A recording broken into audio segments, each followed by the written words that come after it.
What's Culturomics 2.0? So Culturomics 2.0, so about a year ago there was a group from Harvard and Google Books that came up with what they called Culturomics 1.0, which was this notion of what happens if you take printed books, historical digitized books, and you looked at how often a single word appeared in books over time. So you could trace the popularity of a word over time. Well, we then took that idea and said, well, what happens if you use news media and you look at things geographically and tonally and how things are connected? So you're looking at, for example, how how a particular emotion, like positivity or negatively, how that's associated geographically around the world and how that's interconnected with other locations over time and over space. So really looking at sort of moving beyond just tracing a word over time to how do we really think of it, holistically? How do we sort of build networks of emotion and geography over time? And what can we do with that? Okay, you are using only press or also other media, and are you using social media and blogs?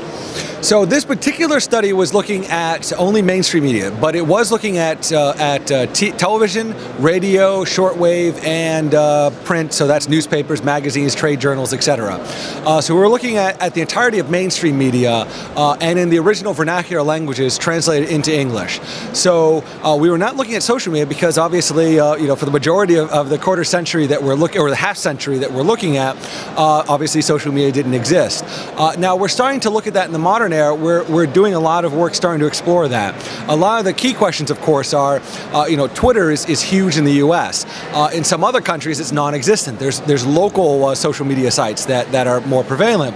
And so obviously you have to understand that landscape. And oftentimes what we find is some social media are used more for technology news. Some are used more for sports news. And so understanding that landscape a little bit more, but this is exactly something that we're moving towards, is really leveraging mainstream media to give us a historic pattern, and then looking at social media to give us higher and higher intensity. So right now, for example, in the modern era, we're looking at English language Google News data. So we're looking at web-based news that's very high intensity. So for example, instead of thousands or tens of thousands of articles a day, we might have 100,000 plus articles a day. So much higher densities of news articles from around the world. And the idea is to get higher and higher density as we move into social media and connect those. So for example, if I see that volume or tone of tweets towards a product is moving like this, well, is that significant? If I only have a year of data on Twitter, I can't make a lot of observations.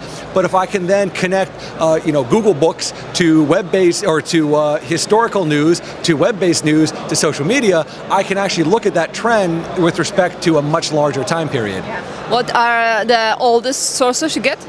So the current study looks at the New York Times from 1945 to 2005, a collection called the Summary of World Broadcasts, which is a collection, again, run by the British Intelligence Service, monitoring global media around the world, and that runs from 1979 to present, and then a collection of Google News English language news articles from around the world. Will you reach for the older media than now? Yes, so we're actually right now looking at a number of projects, both in the same vein as forecasting country stability, but also more traditional scholarly questions. We're studying things like the Civil War, a whole bunch of traditional questions that are more sort of traditional humanities or social sciences related.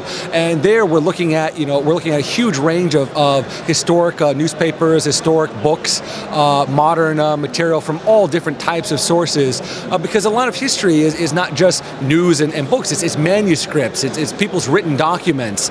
So Abraham Lincoln, there's a lot of collections, a famous US president, there's a lot of collections there of where people have typed up all of his letters and other documents over time. So really integrating more and more data, because that's what machines are great at, is feed them lots and lots of data.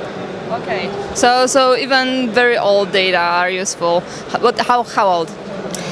So a lot of it depends on, so right now going back to about 1800 is a date, sort of like Google Books really is not scanning a lot prior to 1800s, for example, because prior to that the material is so fragile, it really has to be done by humans. And so, more modern material, you can toss it into a book scanning machine and you don't worry about if it creases a page or does a little bit damage, because usually the books aren't that replaceable. If you're scanning a Gutenberg Bible, where there's only a few of them left intact, you're probably not going to trust the machine to plow through that.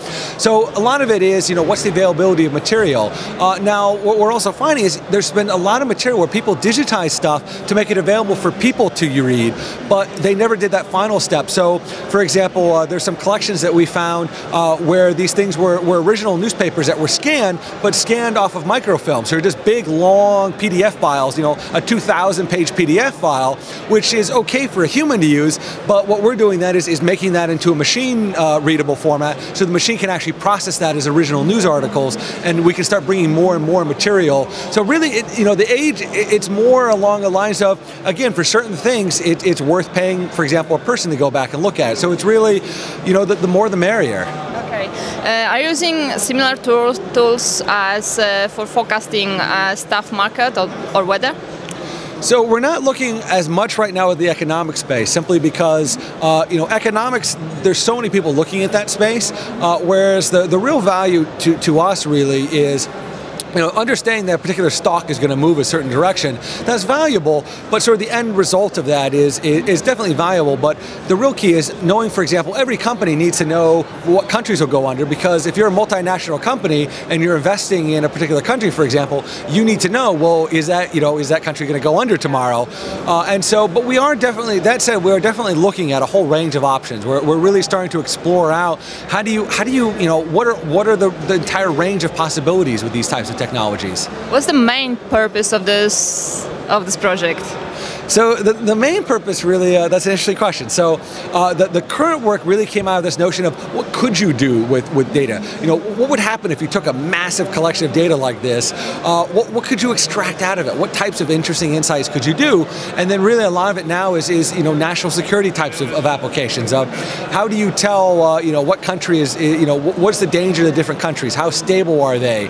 And obviously humanities and social sciences. So going back, for example, and looking at what's been said about the clash of civilizations, for example, that's a classic one. For a very long time, almost since the dawn of time, people have tried to break the world into civilizations. So you've had famous works like Huntington's book, where he said, here are my views on how the world's broken up, to people looking at what countries go to war with each other, what countries trade with each other. But everyone comes up with wildly different views of how do you group the countries of the world together into civilizations. Well, one of the things that we did is say, well, what would happen if you just look at how the news media portrays the world? And so that's really, what we're really looking at is, well, how do we think about news, and how do we use data in new ways? How do we extract new types of information? And that's really what we focus on, is how do we extract new types of information? Yeah, but it will be used by the purpose of politics or journalism or science?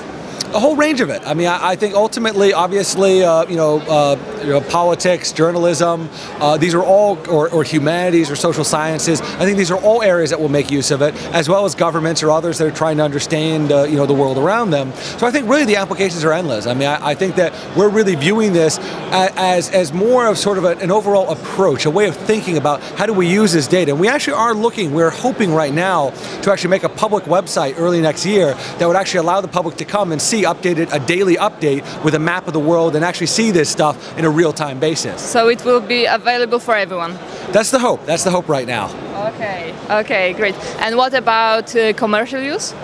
We're very interested in talking to people. We're obviously we're very interested in talking to people. We've done a lot of work with the Fortune 50 companies on historically looking at how do we make sense of their data. Because really we've reached a point now where, for example, a lot of companies, we've worked with a company, for example, that has so much data that they've exhausted all the ways of what meaning can we extract out of this data. They've collected a huge amount of data, but they've reached a point where most of the questions that they could think of to ask of the data, they've already asked. And so what we're starting to work with them on is, well, what happens if you hand the machine, a billion variables and let it tell you what are the patterns that are in here? What are the things that might be useful to you? And that's really where, we love to talk to people on these things. Can you see any patterns that, for example, media press from Asia, from, for example, Pakistan, has the same value as, for example, American media, as American data? I mean, are there any difference in level of those media? In terms of total amount of media that we can monitor out of Pakistan compared with the US, very much so, and that's something that we're looking very heavily at.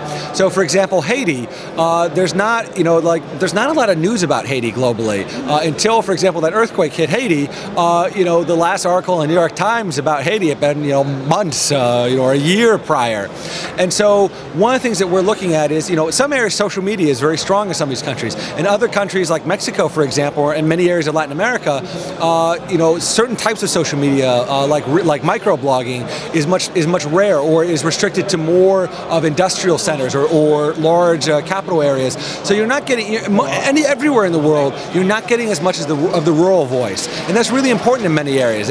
For example, even in the U.S., you're not getting most of the people on Twitter are in your major cities or your heavily connected cities. Your farmer out in the rural field, you're not getting. They're not on Twitter all the time tweeting, and so part of the challenge that we face is how do we collect around the world? And one of the things that we find is that you try to build what are called media fabrics. So for example, the CIA, one of the ways that it's monitored Africa over the years has been it noticed that a lot of the former French colonial states and other European colonial states are in Africa. And so by monitoring things like Agence France Presse or AFP, obviously France still cares about many of the former colonies. So it does a lot of news reporting. It stations a lot of reporters in those countries covering those countries. So AFP does potentially a better job or an easier job of getting access to reporting in, say, Gabon than you would out of other sources. And in turn, those countries care about other countries. And so by sort of thinking about, well, who would be interested in this country like Liberia? Who might be interested in that? What are all the news outlets that might cover that? And then monitoring all those, you could start sort of triangulating your way into a country. But that is definitely an issue. I mean, obviously, you have a lot more news coverage about the U.S. Than you do about Liberia, and these are challenges. But again, that's where a lot of the creative analytics go. Where if you just looked at raw number of say tweets about each country, sure, you're going to have a huge imbalance. But really, what you care about is what are people saying about those countries, and what can I tell out of that? And some of that you just need enough material. You don't need a huge amount. You just need enough to get reliable patterns out of it. But can you see censorship in some countries? So that's the interesting part. So one of the things that's in the full paper that I didn't show today is if you look at the tone of Egyptian press leading up to the protest, it's stabilized. It becomes rock solid because you don't see any negative movement. Because what was happening is the Egyptian state government in Egypt, most of your press is state controlled. So the state government clamped down very hard on the media there to prevent, obviously, coverage, or began spinning it very positive coverage about the government. Now again, that's the benefit of monitoring the entire world, not just Egyptian press, because the rest of the world wasn't feeling censored at all. And now certain countries then, like Iran, began censoring some of its press about Egypt because it wanted to stop people from within its country from rebelling. And so that's what we find. By aggregating press around the world, we start piecing a lot of that together, and we can start working through some of those issues. Okay. The last question. Can you see that this tool you are developing will influence on journalism, and the journalism will influence your tool, so it will influence each other? I think there's tremendous marriage between these. Certainly, I mean, from a reporter standpoint, A, to be able to spot trends around the world that might be interesting to report on, but B, to gain a better understanding of how reporting works. How is it when a riot happens in southern Liberia, how is it that gets reported and that information that spreads around the world? And especially the notion of social media. How is social media interacting with mainstream media today? What is that interplay back and forth, and what can we understand from that in terms of making use of that? But then as journalists, how can you use that type of material? So I think there's phenomenal ability to leverage all of this. Okay. So I have no more time. So thanks a lot. Thanks a lot for that. Thank you. Thank you very much. Thanks.